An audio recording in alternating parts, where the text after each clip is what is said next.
Thanks for joining us today. We are going to break down some of the Rust incident, the history of that, where the trial's at today. And this is by film people for film people. I teach a class every month here in Los Angeles, and I teach it in cities around the country called Prop Gun Set Safety. And that's what we do every month, is try to work out more understanding about this incident that has affected our industry so much. It is truly an anomaly, and it's misunderstood by a lot of people. So as information comes to light, we try to analyze it and break it down and see what happened and make sure nothing like this ever happens again. I have the great honor of having Jeffery Spellerberg, attorney, here with us today. Not only is he a really sharp lawyer, but he used to be a prop master and worked in film and TV also. So he has a unique understanding of both film sets and, would jurisprudence be the term we use? The law? Well, maybe that, maybe not so much jurisprudence, but a little bit of thought about the law and how it kind of works. I'm feeling my lack of languaging around legal matters. But the good news is that we both understand filmmaking. I've really enjoyed our conversations. This tragedy, as horrible as it is, I know back on October 22nd, 2021, the day after this happened, I was crying like a baby. I couldn't believe that somehow our craft resulted in someone's life being lost, with all the precautions we take and all the safety measures in place, and how pretty simple it is, how straightforward, when you know what you're doing, it is. And you and I connected, Jeff, shortly thereafter, and started comparing notes. And I enjoy that you have a history in film. You've been a prop master and armorer, and you've handled guns with some of the people involved in this. Maybe you can share a little bit about that? Well, I want to share what you just said. I was shocked like you were, and I think the thing that shocked me the most was that there was an actual live round being used on the set. And to me, that kind of violated something almost sacrosanct in my mind. The idea that there could be a live round on the set almost seemed impossible to me, and I think that speaks for the 20 years or so I was in the film business. The impossibility of it. When we heard of other accidents in the past, say when Brandon Lee had his accident, and the other guy was I can't remember his name, but when we had their accidents, we were all surprised at that point in time. But when we looked at those accidents, it wasn't because somebody brought live rounds to a movie set. It was because somebody either had picked up a gun. David Eric Hexum, I think is his name. John Eric Hexum, yeah. John Eric Hexum picked up a gun off a prop cart and actually played with it as if he was going to do Russian roulette. And I think that Brandon Lee's accident, everybody thinks that was a similar accident, but in a way it's kind of vastly different because of the facts and how that prop master, who didn't know what he was doing, tried to build his own dummy rounds. But I got in the film business. I was an attorney in Ohio. I was actually in the film classes and stuff at Ohio State, which is not a known film school to go to. But I was in creative writing classes in film school, and then my brother died in his third year of law school. Oh, wow! I put a break on what I was doing and thought I was going to go back and practice law with my father, who was a prosecuting attorney and had a practice in my hometown in Tiffin, Ohio. And so I went to Case Western Reserve Law School, and oddly, my dad, I think he came up one time to visit me, and he didn't come to my graduation. When I went home to go practice law with him, he didn't talk to me. He was going through his own problems, let's put it that way. And at that point, I practiced maybe for a year in Ohio, and then I said, I'm done with this. I'm going to go back to film school, and I went back to Ohio State. I started with the Ohio Film Commission, and pretty soon the secretary there had got me put on a couple commercials, and I got swept out to California and started working as a commercial property assistant. And I was working with some, the high-paced people at the time. Peterman Dector, Michael Daniels Productions were really big companies at that time. And we were in line to do maybe 3 commercials a week sometimes, and we were able to double book ourselves. We were pouring money in our pockets, and we could expand our crew and shrink it down however we needed. And we did national commercials. We went around the country, did a lot of things, driving up and down the coast, up to San Francisco, and they had a lot of punch and push. And we did one commercial. I think we did 2 minutes worth of film, maybe 2.5 minutes, and we spent $1 million on it. So the quality of those people I met was a lot different than I mean, I was really excited because the people I met, the quality, they were the top notch, I think, of the industry. And I'm not sure how you got started in the business, but that's kind of how I got started. And then, what year did you start? I think I started in '85. Okay, I started in 1996, about a decade after you. But you're the one with the white hair. I'm gonna hide my beard. You'll get there. Don't worry. Keep at it. But, yeah, I worked. I started. Well, I started in features. I started as I was a competitive shooter. I used to shoot IPSC, International Practical Shooting Competition. So that was my segue into film. Was as a gun wrangler on a low budget non-union film in 1996, and I will remember to this day that my first call time was 6 a.m. on January 6, 1996, and that was my first day as a gun wrangler and learning the ropes. And then I soon became a prop master and got my card in the union a couple years later. And it's been 28 years of doing that as my sole living. And, seen a few things and done a few things. I went from features into commercials, and I worked for a number of years with Joe Pitka, big commercial guy. He was the 800-pound gorilla. Yeah. And I was very proud of that work. I remember I would watch the Super Bowl when I was working with Joe, and we would have 6 different spots play during the Super Bowl. And I just said, all right, I think I made it. And I've done TV and a lot of features since. Recently, I work on the show SEAL Team for CBS / Paramount Plus, also Euphoria and a couple others. But you know how the business is. You bounce around from commercial to commercial or show to show. But you worked on a feature or two with Alec Baldwin, isn't that right? I only worked on one film with him, and you were talking about you coming in as being a gun guy. Yeah, actually having experience as a quick draw kind of guy. Is that what you were doing? Well, not a quick draw. I mean, drawing quickly was part of our competition, but right. It's a speed competition where we would shoot with a semi-automatic pistol. We'd have kind of an open holster and a bunch of magazines on our belt. And, they would call a timer. You usually start with your hands up. They go, shooter ready, stand by, beep, and we draw and engage as fast as possible. So it was very run and done. Did you learn to shoot in a gun range? You learned in the military? Who taught you to shoot? My father was an LA County Sheriff's deputy, so I grew up around firearms on that level. And then my stepfather as well, at the same time, was a shooter and an avid reloader. And between the two of them, they would take me to the range. And I honestly didn't excel at baseball, basketball, or football, but I did really good at shooting. I said, hey, this is a lot of fun. And by the time I was 15, I think I was competitive, getting into competitive shooting here in Southern California, and did that for, 8 or 10 years. Just amateur, wasn't, I didn't have buckets of money to dump into ammunition and practice, but I really enjoyed it and I got really good at it, and it's been my passion ever since. Yeah, I think that's really interesting because I kind of came up, my father was a range instructor in the Air Force. Oh, okay. So I learned, but I didn't go to the military, and so I learned to shoot by him teaching me gun safety and everything else. And the point I'm trying to make is it's interesting for all of us is that a lot of people think that there's a course that was required for everybody to become a gun wrangler or to somebody to handle weapons on a movie set, and that isn't necessarily true. When I started out, I didn't have particularly any training other than my father teaching me what I knew. And then when I finally got into the film business, I started working on some Kenny Rogers movies. I think it was the first stuff I started working with actual weapons, and it was a lot of westerns and stuff like that. Oh, wow. And so, lots of pistols, lots of revolvers, lots of different type of blank loads and things like that.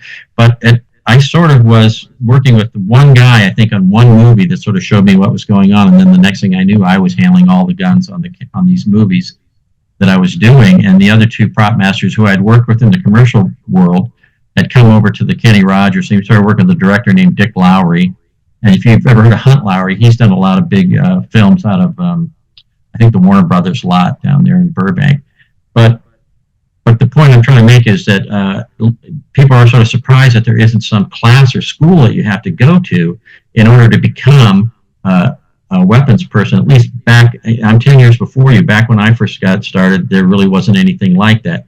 And so there was always this apprentice system where you learn from other people, and they taught you how it's supposed to work. And I remember working with some of the known prop houses and learning how they put things together, how they would show me different guns. Sid Stembridge at Stembridge Gun Rentals, which isn't there anymore. I know Sid very well. Yeah, I spent a little time with him, and he taught me a lot of things. And I think we had him out to a couple of sets. Wow. Well, the Stembridge family is legendary in motion picture firearms. And in fact, my dear friend and who I work with and for, Mike Papik, he bought the Stembridge company when the Stembridge family sold it, when Sid sold it. And they've been good friends for a lot of years. And I agree with you. There was no formal training back then, and we're hoping to change that. When I started, I got a job on this low budget film. I had it coming up in a week, and I didn't know anything about set protocols, set etiquette. How do you handle guns on a set? I did know shooting range. I was an instructor and a range safety officer, but I don't know about the film side. And so I put out to all my friends, hey, who knows someone in movies that can teach me what to do handling guns on a show? And a friend of a friend of a friend of a friend found a Propmaster, and I reached out to him on the phone because that's all we had back then. And I said, hey, I've got this film coming up. I don't know anything about, how to handle the guns on a set. Would you help me? And he said, sure, come on over. The next day I came over. It was funny. I said, do you have some guns we can demonstrate with? He goes, no, I hate guns. I was like, okay. I brought over a pistol and a rifle. And he just kind of gave me the 1-2 and says, you call it out as hot, you load it this way. This is where you go by blanks. I didn't know any of that stuff. And so I was feverishly writing on index cards.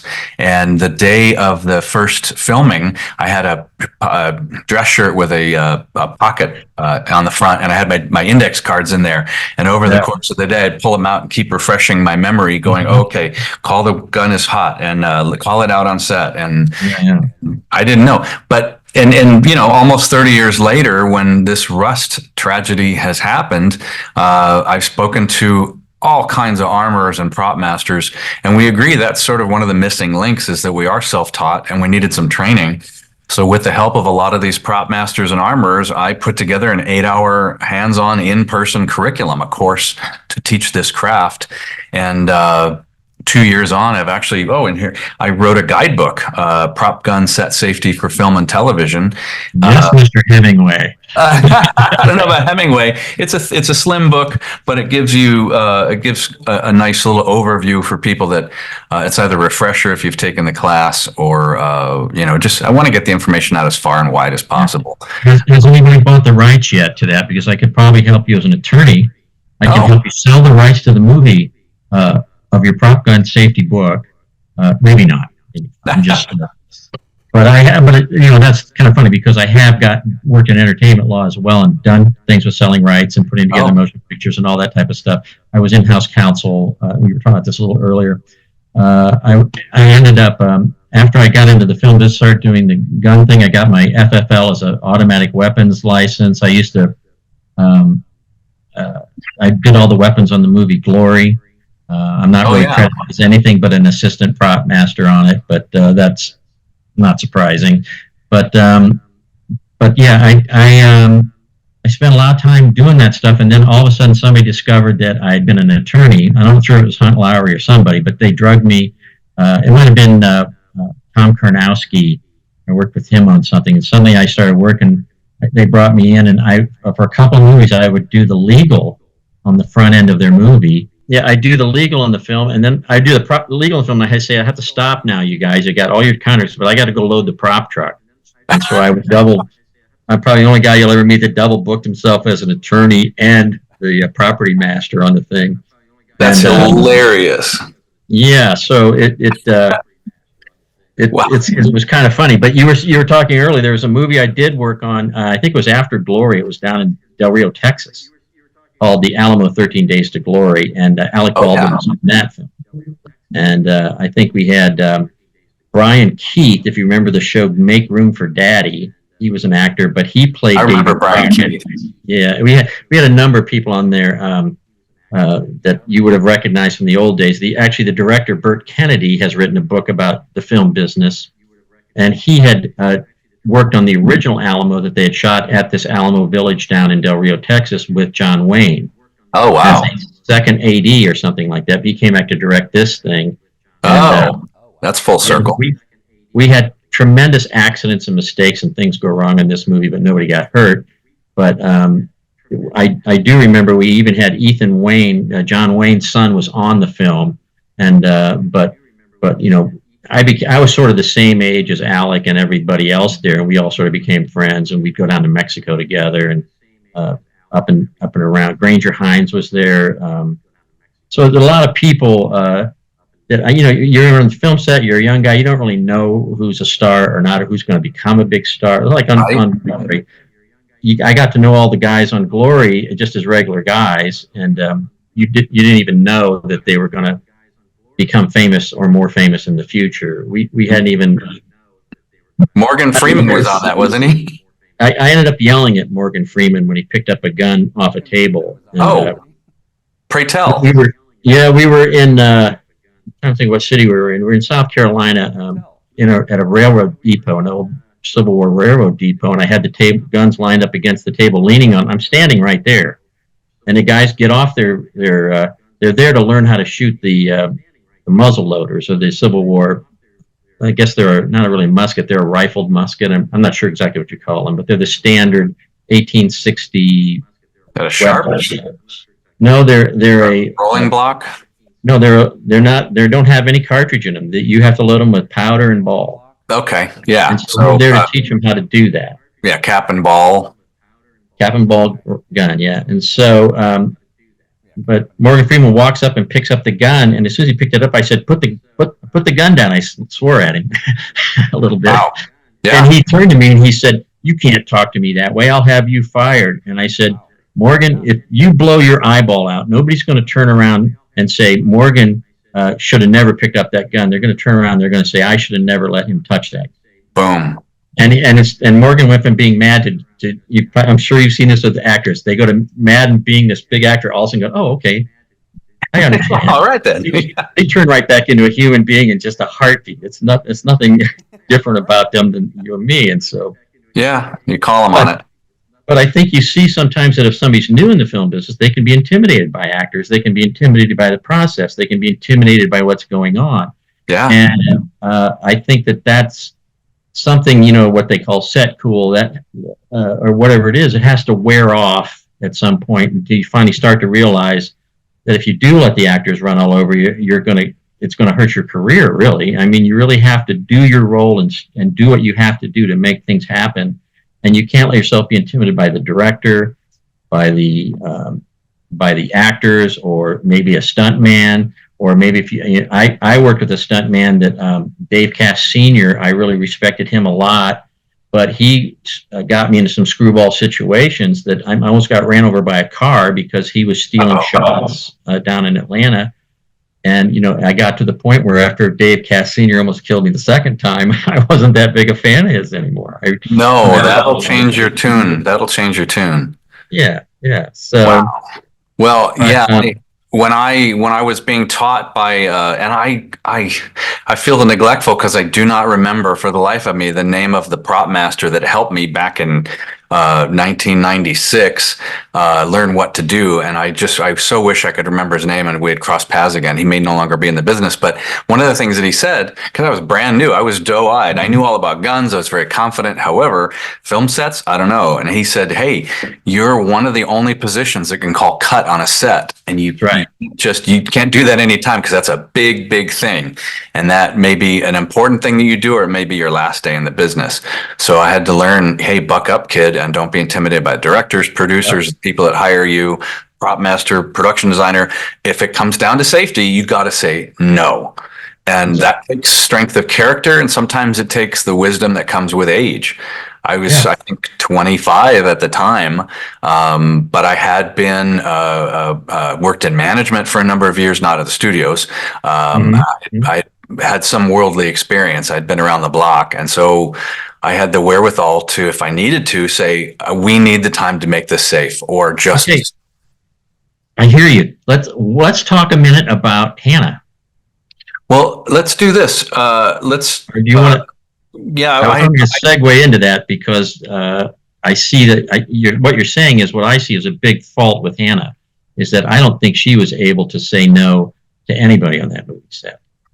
And I think you're right, even though she had a dad in the business and she had been on some film sets and she had worked on a few films in the past in other capacities, including as in charge of the gun department on the previous show she had done with Nicolas Cage.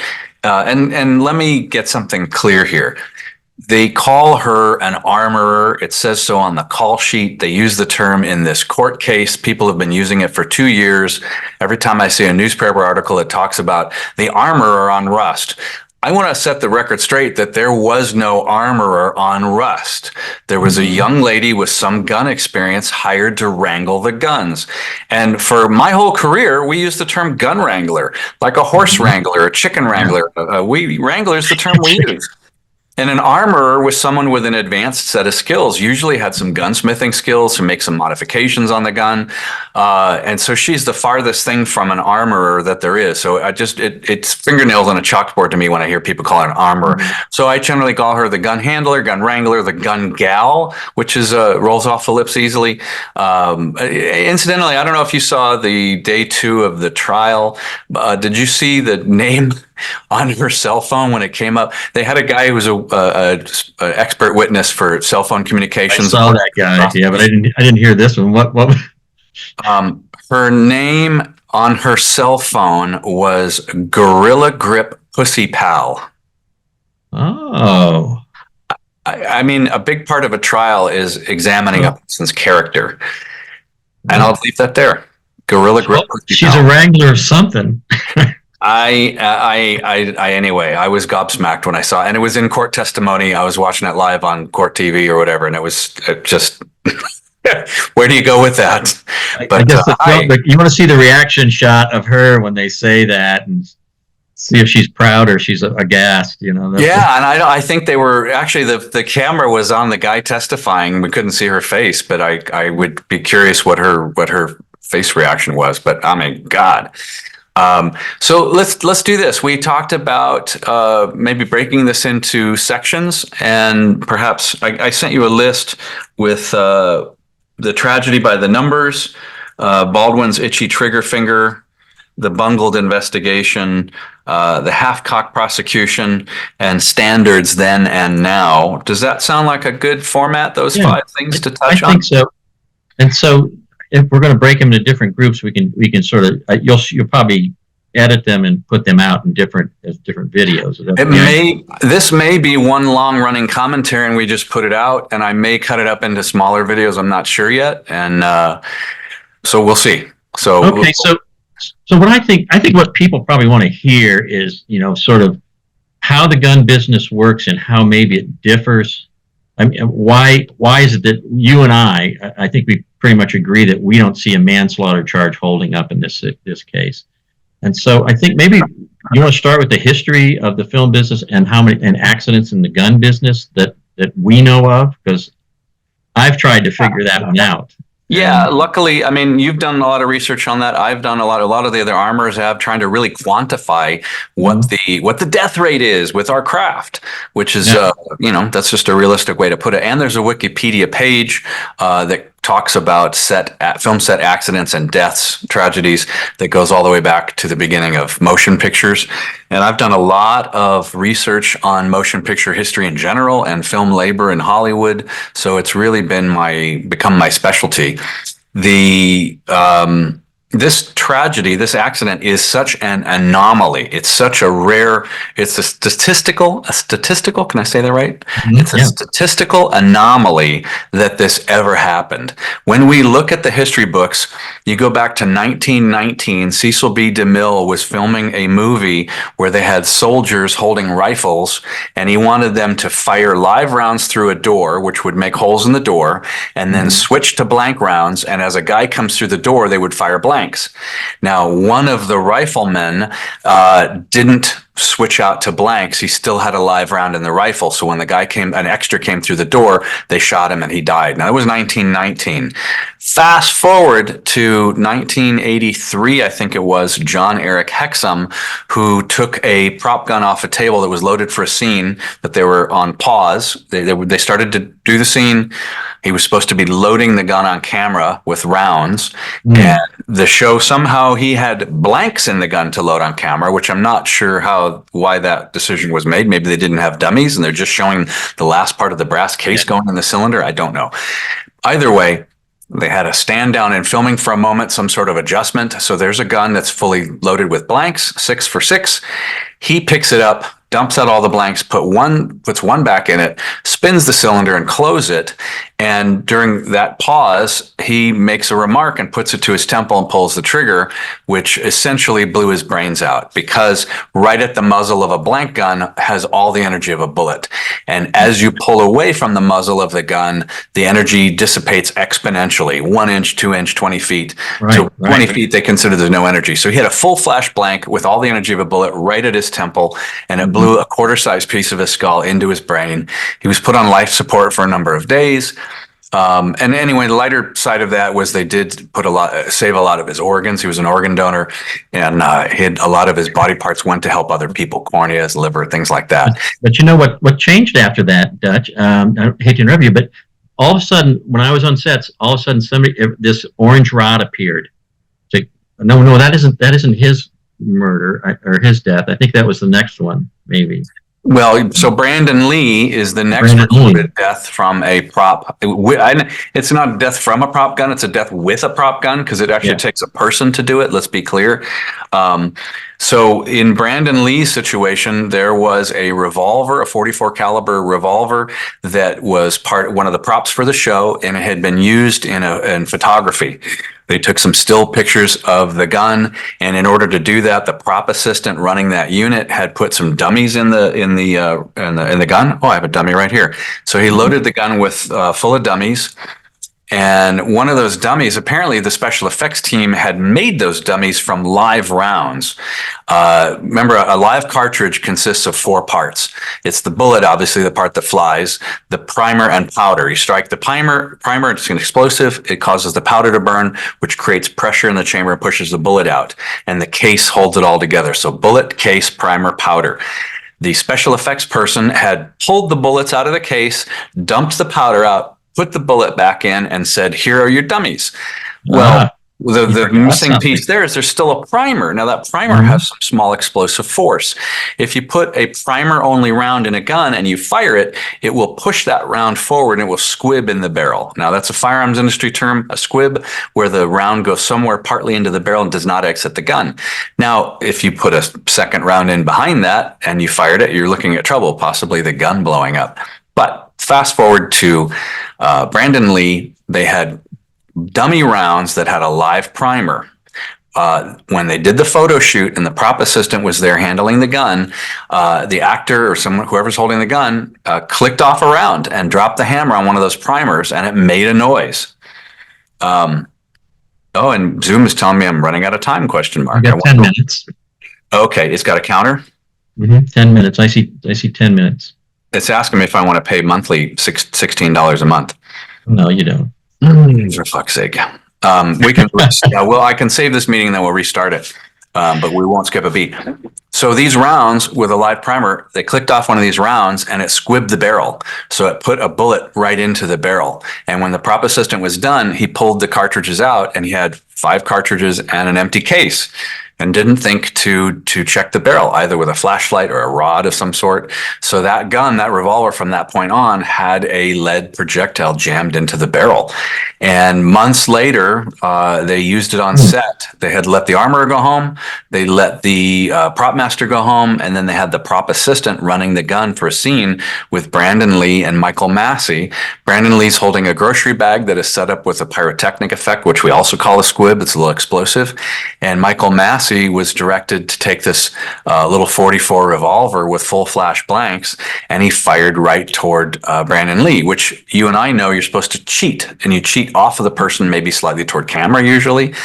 So Michael Massey fired directly at Brandon Lee and hit him. Brandon Lee fell to the ground where he died because that full flash blank with all the energy of a bullet, but no bullet, pushed that real bullet in the barrel right down the bullet, and it became a real gun. So a chain of events that were so bizarre and rare. And then we come up to Rust. So between Rust, Brandon Lee, John Eric Hexum, and the Cecil B. DeMille film, that's 4 in more than 100 years. I've gotten together with the other armorers and the prop houses and the ammo makers, and we've tried to estimate what's our volume of consumption of blanks. And we figured out that Hollywood and the entertainment industry burn through tens of millions of rounds every year. Like, let that sink in. With all the productions, all the entertainment shows, the live action shows, theater, tens of millions of rounds every single year without an injury or a death with a prop gun. Yet those 4, that's why they stand out so much. They're such an anomaly. When you compare our craft of the property craft or armorers to any other craft on a set, our safety record is really stellar because of the focus we put on that thing.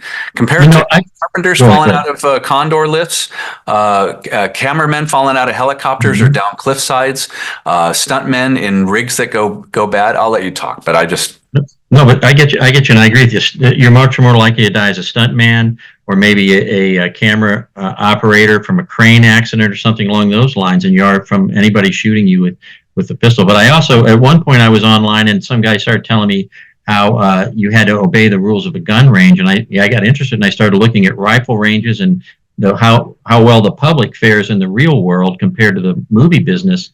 You probably get at least 35, if not 50 people killed a year on rifle ranges. And if I'm not even counting, I'm not even counting the military. I'm not counting the people that are at home shooting, plinking around. There's not counting the military. I would guess it's probably 250, 350, maybe a lot more people die every year. And if we look at the film business since, I think it was 1915 was the year I thought it was, in that entire 107-year period, we see 4 deaths from pistols, and only 2 of those are from actual live rounds being brought to the set. And everybody knew since the 1915 or 1917 not to bring live rounds to the set, except for in this situation. And so what I'd like to, what that brings me around to is that when you start to think about what Alec Baldwin's mental state was, what any actor's mental state was, what any prop master's mental state is. I mean, I was aggrieved when I heard this happen because it was such an impossible accident to me to have happen in my mind. And if you think about Alec Baldwin, he was dumbfounded as well, because I think we had all become to the point where we thought it's impossible to have a live round on a movie set because we all knew the rules. We all obeyed the rules. We didn't go plinking, as much as you might be tempted. You've got a really cool gun in your truck and you think, wow, wouldn't this be fun to shoot this thing? You don't take it to the range on the weekend. You don't do any of that stuff. It stays in the truck. And if you know what you're doing, that's how it is. And the actors and everybody around you, the actors rely on you to do that. The people behind the camera rely on you to do that. Everybody on the set relies on the armorer not to let anything bespoil or any kind of anything come into your truck that's going to hurt anybody. Yeah, and that's true. That's true in every element of the film business. There's everybody in the electrical department are very conscientious about how to do their job correctly. The camera people are very conscientious about how to make sure their rigging and their camera rigs are safe and can't fall over or hurt anybody. Or if you're using cranes, the cranes are actually pretty dangerous. I'm sure you've been around them, and they can be exciting sometimes.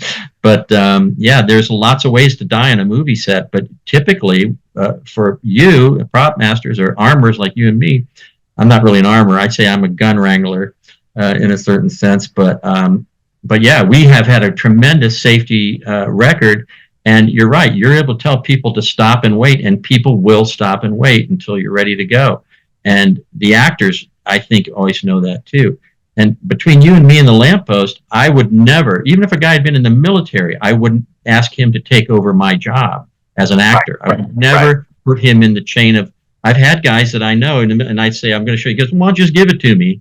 I'll say, no, that's not That's not your job. This is my job. So if you're going to rehearse this, you're going to rehearse with a gun with no clip in it or something like that.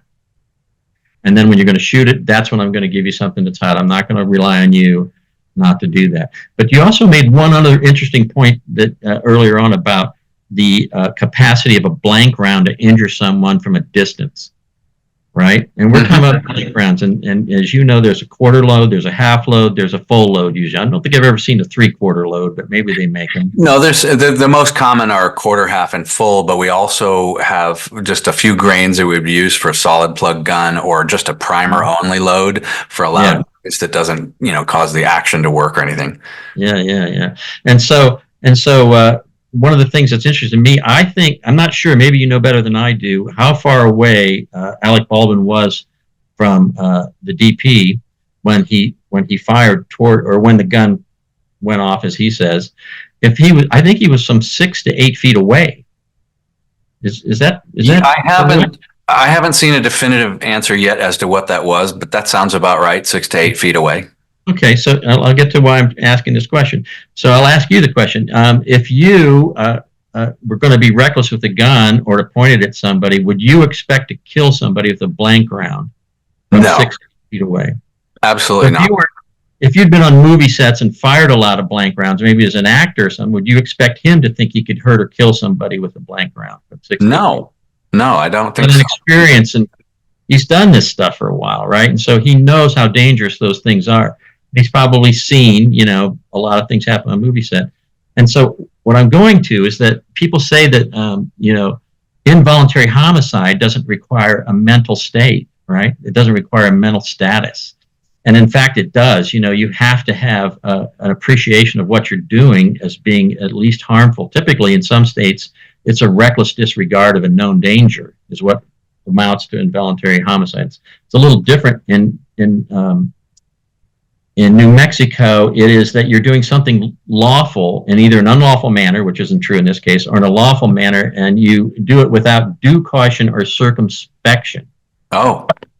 And that's what the negligent or the involuntary homicide statute requires. And so the question for me or for Alec Baldwin or anybody is, did he use due caution, circumspection? And if it's sort of this but-for test we'd use in negligence and things like that in civil law, but it kind of boils over into criminal law, is if he'd even decided to pull the trigger willfully, could he have foreseen the harm that he was going to cause? Could he have foreseen that he was going to, with a blank round in that gun, possibly kill Hanya? And I think the answer is Helena being 6 to 8 feet away, there's no way in a million years Baldwin would have thought that if this thing went off, someone will die. Worst thing he could have thought is, and he was told it was empty, it was cold, it was not a hot gun, there was nothing in it, meaning just dummies. But even if there was the greatest risk of a blank really being in that gun and it went off, the very worst case everybody would have been startled, and it might have caused pepper powder flakes or a little bit of brass cartridge to hit somebody, and nobody would have died. That's the very worst. Nobody would have died. Yeah.